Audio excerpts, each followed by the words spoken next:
नमस्कार दोस्तों, हमारी आज की कहानी का नाम है सेवा। सुनैना ने नया घर बनवा लिया था।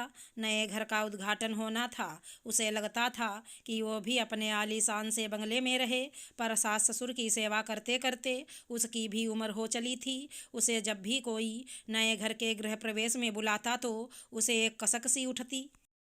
उसके बच्चे भी बड़े हो गए थे। 2 कमरे देवरानियों के थे। जब भी आती तो वहीं उनका सामान रहता और वो उन्हीं कमरों में रहती, जैसे वो कमरे उनके नाम हो गए हों। उनका दहेज में मिला सामान भी उन्हीं कमरों में रहता और बच्चों के लायक अलग से कमरे नहीं थे। वो शादी के 21 साल बाद बड़ी मुश्किल से घर बनवा पाई थी, क्योंकि 2 छोटे देवर बाहर रहते थे। उनकी सास ससुर के प्रति कोई जिम्मेदारी नहीं थी। शुरू से सुनैना उनका खर्च संभाल रही थी। जब देवर देवरानी पूजा या कोई कार्यक्रम में आते तो मेहमान बनकर रहते और चले जाते। इस तरह एक एक पैसा जोड़ कर ही वो नया घर बनवा पाई थी, जिसमें उसने सभी रिश्तेदारों और देवरानियों को भी बुलाया था। आज घर बहुत खूबसूरत लग रहा था। ये घर के दोनों बच्चों के कमरों में उनकी पसंद को ध्यान में रखते हुए एक एक चीज़ लगवाई जो बच्चों को पसंद थी। उसी के अनुरूप टाइल्स, दीवारों का रंग, फर्नीचर, पर्दे और अलमारी सबका ध्यान रखा। उसने जो परेशानी पुराने घर में देखी वो नए घर में नहीं चाहती थी। उसका मानना था कि हर चीज़ के लिए अलग जगह हो। उसने बच्चों की पसंद का बाथ टब भी लगवाया। इतना सब देखते ही छोटी और मंझली बहू कहने लगी, अरे दीदी, आप यहाँ रहोगी तो मम्मी बाबूजी को कौन देखेगा? आपको ही मम्मी बाबूजी के लिए दौड़ भाग करनी पड़ेगी। इतना सब कुछ ताम झाम करने की क्या ज़रूरत थी? तब उसने कहा, अरे छोटी, अब बहुत हुआ। तुम लोग भी अपनी जिम्मेदारी निभाओ। आखिर मैं ही कब तक जिम्मेदारी निभाऊंगी? देवरानी ने चौंक कर कहा, क्या भाभी, हम तो बाहर रहते हैं। इस शहर में तो आप ही रहोगी, तो ध्यान आपको ही रखना होगा। फिर सासू माँ भी बोली, हाँ छोटी और मंझली, मैंने तो बहुत करा ली बड़ी से सेवा। अब तुम लोग मेरे साथ रहकर हम लोग का ध्यान रखो। तब सक पका कर मंझली बहू बोली, मम्मी, हम लोग तो बाहर रहते हैं, हम लोग कैसे आप लोग का ध्यान रख पाएंगे? और आप लोग ये पुराना घर छोड़कर तो हमारे पास तो आएंगी नहीं। तब सासू माँ ने कहा, नहीं बहू, हम तुम्हारे साथ भी रहने के लिए तैयार हैं। क्या बड़ी बहू ही जिंदगी भर हमेशा सेवा करे? तुम लोग का कोई फर्ज नहीं है। उसके भी तो सपने हैं कि वो अपने नए घर में रहे, उसका स्वयं का घर हो।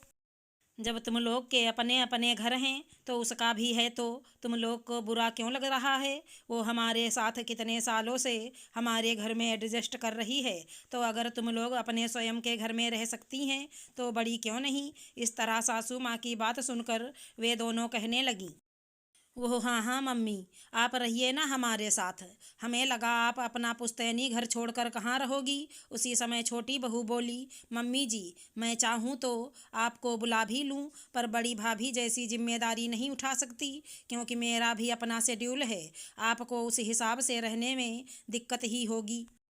फिर मंझली भी बहू बोली, हमारे यहाँ भाभी के जैसे खाना भी नहीं मिलेगा, क्योंकि हमारे यहाँ कुक ही खाना बनाते हैं। हम लोग आपके हिसाब से नहीं, बल्कि आपको हमारे हिसाब से रहना पड़ेगा। इतना सुनते सुनते सासू माँ बोल पड़ी, बहुओं, हमने बहुत सुन ली तुम लोगों की।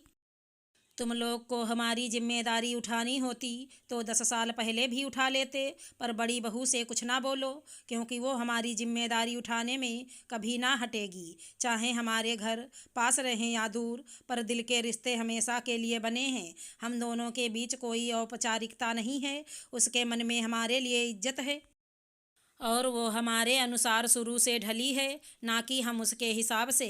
अगर थोड़ा बहुत बदलाव लाने भी पड़े तो हम भी बदलेंगे, क्योंकि ज़माना बदल गया है। हमें भी नए तौर तरीके अपनाने होंगे, चाहे नई चीज़ों को अपनाने का तरीका हो या चाहे हाई फाई सोसाइटी में रहने का तरीका हो। बड़ी बहू जैसी जिम्मेदारी तो निभा कर दिखाओ तो जाने।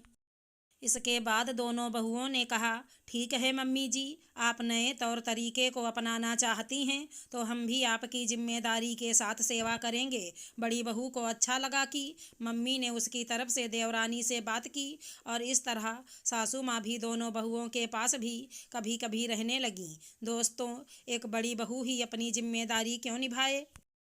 सास ससुर को भी नए माहौल में रहना चाहिए ताकि एक बहू को ही परेशानी ना उठानी पड़े। छोटी देवरानियों को भी अपनी जिम्मेदारी उठाने से पीछे नहीं हटना चाहिए। अगर हमारी कहानी पसंद आई हो तो चैनल को लाइक शेयर सब्सक्राइब करें। राधे राधे दोस्तों।